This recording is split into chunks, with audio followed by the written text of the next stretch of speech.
दोस्तों नमस्कार। सबक समाचार में आपका स्वागत है। महेश सिंह का अभिवादन स्वीकार करिए। दोस्तों, फतेहपुर जिले के बहुचर्चित मंदिर मकबरे के मामले को लेकर श्री कृष्ण जन्माष्टमी पर किए गए आह्वान के बाद पूरे तरीके से माहौल शांतिपूर्ण रहा। इस दौरान विवादित स्थल पर भारी पुलिस बल तैनात किया गया था। जिलाधिकारी रवींद्र सिंह सहित पुलिस अधीक्षक अनूप कुमार सिंह ने भी चक्र के अनुसार वहां का मौका मुआयना किया और बाकायदे कड़ी निगरानी किए जाने के निर्देश दिए। हालांकि अब ये पूरा मामला शांति के वातावरण के बीच में चल रहा है। फतेहपुर जिले के बहुचर्चित मंदिर मकबरे के इस मुद्दे ने फतेहपुर जिले का नाम देश दुनिया में रोशन कर दिया। इतना ही नहीं, फतेहपुर जिले के भारतीय जनता पार्टी की जिलाध्यक्ष मुखलाल पाल का भी सियासत का कद काफी बढ़ गया है। दरअसल में मुखलाल पाल को ही समाजवादी पार्टी के मुखिया अखिलेश यादव ने निशाना बनाया, जबकि विपक्षी दलों सहित मीडिया की सुर्खियों में पूरे तरीके से भारतीय जनता पार्टी के जिलाध्यक्ष मुखलाल पाल रहे।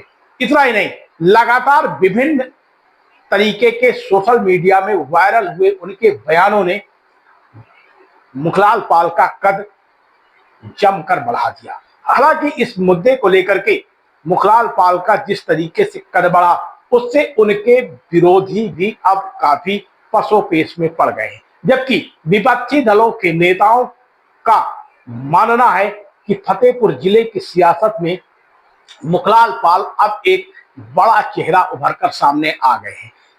2027 के भी विधानसभा के चुनाव में मुखलाल पाल पर भारतीय जनता पार्टी एक बड़ा दांव खेल सकती है। जिस तरीके से इस पूरे मामले में मुखलाल पाल ने अपनी हिंदूवादी छवि समाज के सामने प्रेजेंट किया, उससे अब पूरे तरीके से यहां पर माहौल गरमाया हुआ है। भारतीय जनता पार्टी के जिलाध्यक्ष मुखलाल पाल ने हिंदू संगठनों का पूरे तरीके से यहां नेतृत्व किया। इतना ही नहीं, उनके आह्वान पर निर्धारित समय सीमा पर विवादित स्थल पर भारी पुलिस बल होने के बावजूद भी हजारों की संख्या में पहुंचे और वहां पर जो घटनाक्रम हुआ वो किसी से छिपा नहीं रहा। सियासत की जंग में लगातार भारतीय जनता पार्टी की हिंदूवादी छवि कहीं न कहीं उनके नेताओं के लिए विपक्ष को एक मुसीबत में डालने जैसा ही काम कर रही है।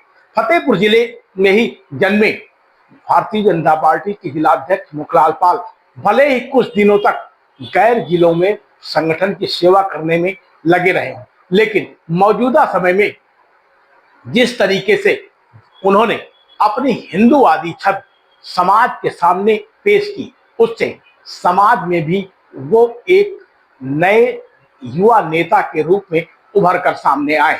हालांकि इस पूरे मामले को लेकर के विपक्ष ने जमकर हंगामा काटा। जिस तरीके से भारतीय जनता पार्टी की जिलाध्यक्ष मुखलाल पाल के सोशल मीडिया समेत विभिन्न मीडिया की सुर्खियों में वीडियो रहे, उससे भारतीय जनता पार्टी के दिग्गज नेताओं ने भले ही उन अंदर खाने में उनसे सवाल जवाब किए हों, लेकिन सामाजिक स्तर पर मुखलाल पाल की हिंदूवादी छवि अब किसी से छिपी नहीं रही।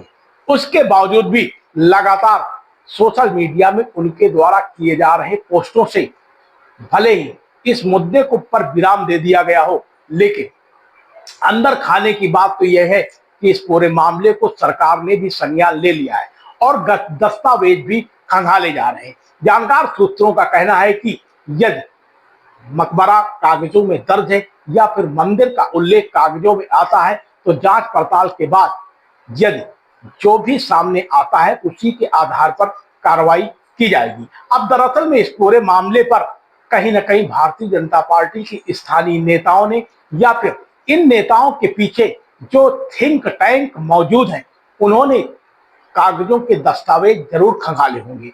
यही वजह रही कि उन्होंने इस पूरे मुद्दे को उछालने का काम किया। हालांकि खंगाले गए दस्तावेजों में यदि किसी तरीके की कोई दम नहीं होती, तो पर्दे के पीछे से लगा थिंक टैंक शायद इस मुद्दे को उछालने के लिए भारतीय जनता पार्टी के जिलाध्यक्ष मुखलाल पाल को नेतृत्व नहीं देता और आई गई बात कहीं ना कहीं खत्म हो जाती। लेकिन देश और प्रदेश में फतेहपुर जिले का ये मंदिर मकबरे का मुद्दा जिस तरीके से हाईलाइट हुआ और उसके अहम किरदारों में भारतीय जनता पार्टी के जिलाध्यक्ष मुखलाल पाल का नाम सामने आया, उससे एक तरफ जहां भारतीय जनता पार्टी के लिए 2027 के चुनाव में फतेहपुर जिले में तमाम तरीके के नए समीकरण बन गए हैं, वहीं भारतीय जनता पार्टी के जिलाध्यक्ष मुखलाल पाल का भी कद बढ़ा है। हालांकि इस पूरे मामले को लेकर के अब तरह तरह की चर्चाओं का बाजार गर्म है। बने रहिए सबक समाचार में।